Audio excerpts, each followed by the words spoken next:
ವರ್ಷಗಳ ಹಿಂದೆ ಸ್ಥಾಪನೆಗೊಂಡು ಇದೀಗ 7ನೇ ವರ್ಷಕ್ಕೆ ಪಾದಾರ್ಪಣೆ ಮಾಡ್ತಾ ಇರುವ ವಿವೇಕಾನಂದ ವಿದ್ಯಾವರ್ಧಕ ಸಂಘದ ಅಡಿಯಲ್ಲಿ ಪುತ್ತೂರು ನೆಹರು ನಗರದಲ್ಲಿ ಕಾರ್ಯನಿರ್ವಹಿಸ್ತಾ ಇರುವಂತಹ ವಿವೇಕಾನಂದ ಸೆಂಟ್ರಲ್ ಸ್ಕೂಲ್ನ ವಿಸ್ತರಿತ ಕಟ್ಟಡದ ಉದ್ಘಾಟನಾ ಸಮಾರಂಭ ಮಾರ್ಚ್ 25ರಂದು ನಡೆಯಲಿದೆ ಎಂದು ಸಂಸ್ಥೆಯ ಆಡಳಿತ ಮಂಡಳಿಯ ಅಧ್ಯಕ್ಷೆ ವಸಂತಿ ಕೆ ಸೋಮವಾರ ಪತ್ರಿಕಾಗೋಷ್ಠಿಯಲ್ಲಿ ಹೇಳಿದರು.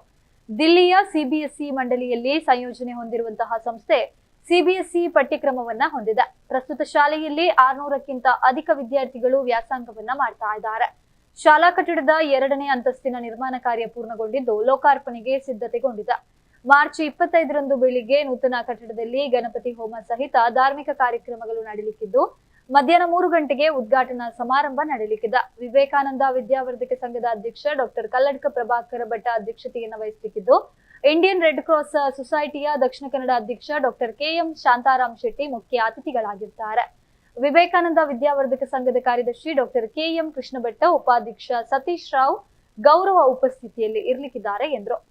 ಮಕ್ಕಳ ಸರ್ವಾಂಗೀಣ ಅಭಿವೃದ್ಧಿ ಮತ್ತು ಉತ್ತಮ ವಿದ್ಯಾಭ್ಯಾಸಕ್ಕೆ ಎಲ್ಲಾ ರೀತಿಯ ಅನುಕೂಲತೆಗಳನ್ನ ಸಂಸ್ಥೆ ಹೊಂದಿದೆ. ಹೆಚ್ಚುತ್ತಿರುವ ವಿದ್ಯಾರ್ಥಿಗಳ ಅನುಕೂಲತೆಗಳನ್ನ ಗಮನದಲ್ಲಿ ಇಟ್ಟುಕೊಂಡು 2ನೇ ಮಹಡಿ ನಿರ್ಮಿಸಲಾಗಿದೆ ಎಂದು ಹೇಳಿದರು.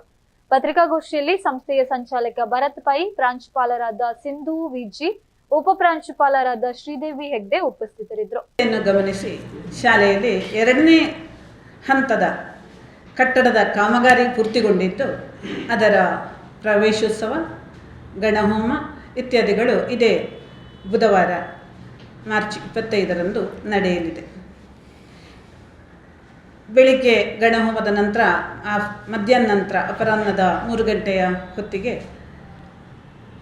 ಉದ್ಘಾಟನಾ ಕಾರ್ಯಕ್ರಮ ನಡೆಯಲಿಕ್ಕಿದೆ. ಅದರ ಅಧ್ಯಕ್ಷತೆಯನ್ನು ನಮ್ಮ ವಿವೇಕಾನಂದ ವಿದ್ಯಾವರ್ಧಕ ಸಂಘದ ಅಧ್ಯಕ್ಷರಾದ ಡಾಕ್ಟರ್ ಪ್ರಭಾಕರ್ ಭಟ್ ಕಲ್ಲಡ್ಕ ವಹಿಸಿಕೊಳ್ಳಲಿದ್ದಾರೆ.